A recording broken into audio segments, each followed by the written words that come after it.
Takže práve sa pokúšam o prípravu domácej pice. Najprv som si rozkrájal tortilu, teraz sa na ňu snažím natrieť rajčinový pretlak. Celý svet je rozsvietený, pokoj vstúpil do ľudí. Tak a teraz menší strih.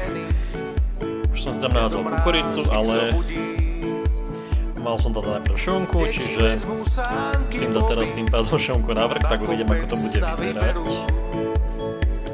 Tram-taradá, už som si tam poukladal šunku. Teraz príde na rad mozzarella, koreniny, budeme pomaly zapekať. Takže takto to vyzerá s nástruhanou mozzarellou. No, tu nám toto pôjde preč. A ešte pridáme teda koreniny, ktoré som si pripravil. Oregano, bazálka.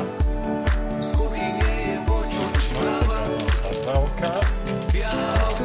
A korenie. Tak ideme na to. Korenie máme pripravené. Položíme našu tortilku na pekáč a budeme piecť. Tak, tortilka je v rúre a ide sa piecť.